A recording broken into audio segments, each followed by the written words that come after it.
Bonsoir à tous, ravi de vous retrouver dans Au Quotidien, la suite avec Anthony Piton pour nous accompagner dans notre beau salon. Bonsoir Anthony. Bonsoir Aurélien. Et bonsoir puis Sylvie Lemercier. Bonsoir Sylvie. Bonsoir. Bienvenue sur le plateau, animatrice du patrimoine au sein du pays d'art et d'histoire du Perche sartois. Ce soir tu vas nous proposer une balade à faire même en cette période hivernale. Il y a plein de choses à faire dans le Perche sartois. Surtout en période hivernale, en fait, beaucoup d'idées de rando, de balades, de découverte du patrimoine. Ça sera dans quelques secondes, mais pour commencer, place à la folle minute consacrée au compositeur autrichien Schubert qui est mis à l'honneur cette semaine dans le cadre de la folle journée. Ça aura lieu du 26, donc demain jusqu'au 30 janvier prochain. Allons-y.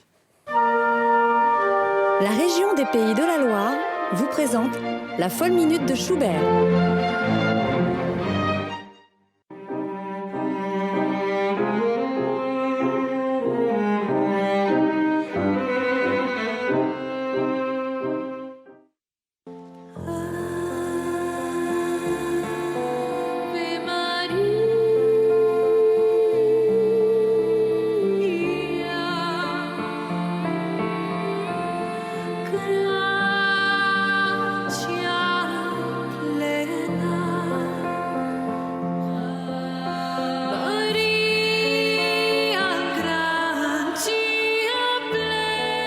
L'Ave Maria a été composé par Schubert en 1825. Il souhaitait mettre en musique 7 chansons du poème La Dame du Lac de Walter Scott. Dans ce poème, Hélène Douglas, la Dame du Lac, chante une prière adressée à la Vierge Marie. Elle l'appelle à l'aide pour arrêter les combats. Heureusement, sa prière sera exaucée.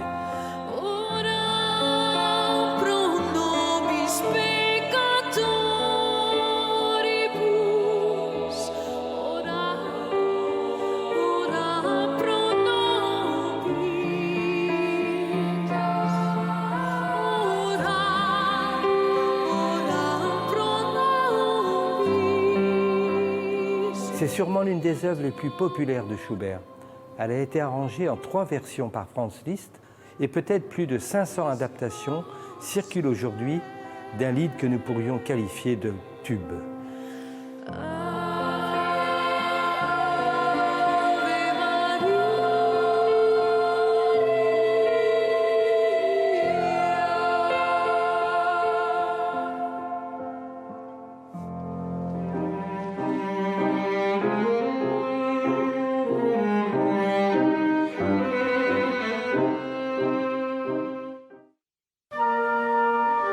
La région des Pays de la Loire vous a présenté la folle minute de Schubert.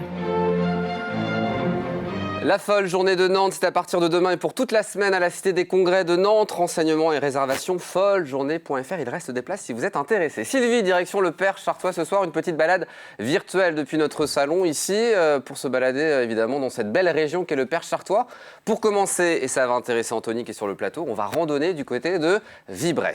Ah, génial. C'est ça. Alors, très difficile de choisir un circuit parmi les 42 que présente le guide de randonnée du Perche sartois et qui présente finalement un panel, un florilège des meilleurs circuits. Mais c'est vrai que Vibray, pour aujourd'hui et pour une journée hivernale, c'était un peu mon coup de cœur parce que c'est un circuit qui fait une quinzaine de kilomètres et qui propose vraiment un panorama sur les paysages du Perche sartois qui est très intéressant, avec une partie dans la forêt de Vibray, donc là on est un peu en immersion au milieu des arbres, et puis toute une partie en limite de la forêt et qui donne à voir aussi toute l'architecture rurale, toute la variété, la chapelle Sainte-Anne, et puis qui fait découvrir un aspect un peu particulier puisque la commune de Vibray et l'association des randonneurs a mis en place un petit parcours qui explique le rôle de la forêt dans le développement de l'industrie du fer. Ça c'est pour Anthony. Des choses en faisant du sport, alors voilà, c'est ça. C'est ça. Bon, c'est donc parfait, c'est pour ça que mon coup de cœur du jour, c'était plutôt Vibray, mais il y a toute une... Eh ben on embrasse les Vibrésiennes et les Vibrésiens, ils sont très nombreux à nous regarder tous les soirs, et ça je le sais.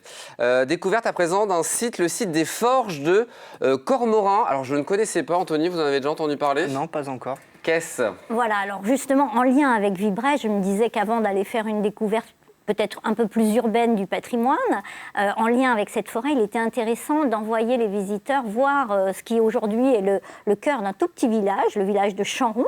Et en fait, ce bourg ancien s'est déplacé, puisqu'il était localisé un petit peu plus loin. Il s'est déplacé au 19e siècle sur le site des Forges, où il y a eu effectivement une industrie métallurgique, au moins depuis le 17e siècle, peut-être dès le 16e.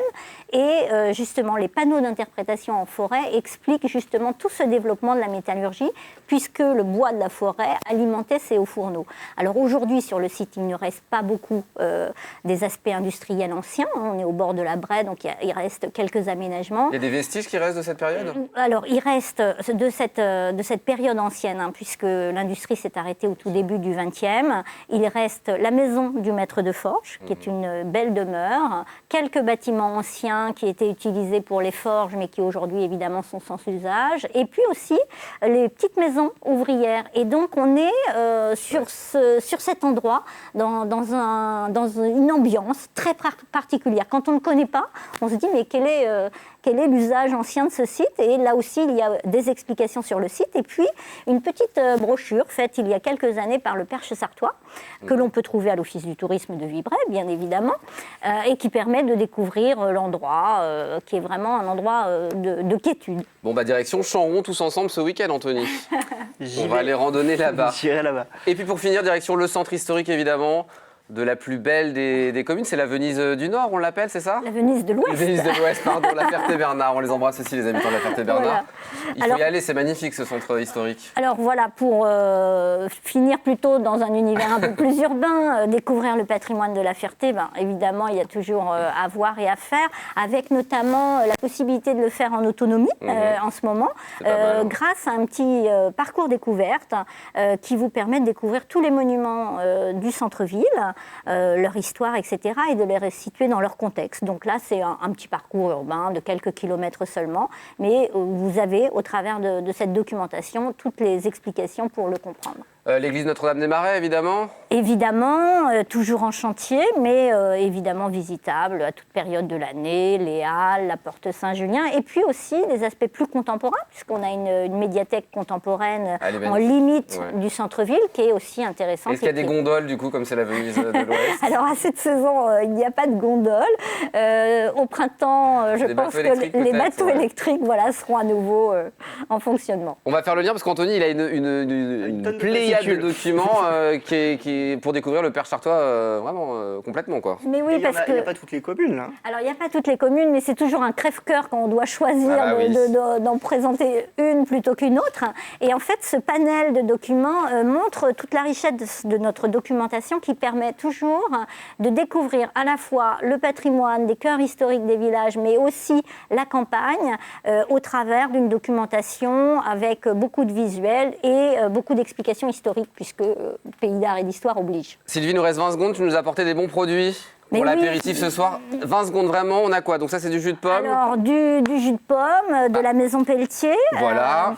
Le petit cidre qui va avec. Du cidre fermier, bien sûr. Du chêne, voilà. Hop, à corne. Et puis aussi les produits de la famille Meulmans. Alors là, c'est des rillettes de canard. Mais Sophie, on l'adore. Et là aussi, difficile de choisir un producteur plutôt qu'un autre. Mais on trouve tous ces produits dans le Perche. Tu nous as apporté le pain, donc on va attendre 20 heures après Sartez-moi de là, puis on va déguster ça tous ensemble. Merci beaucoup d'être venu sur le plateau.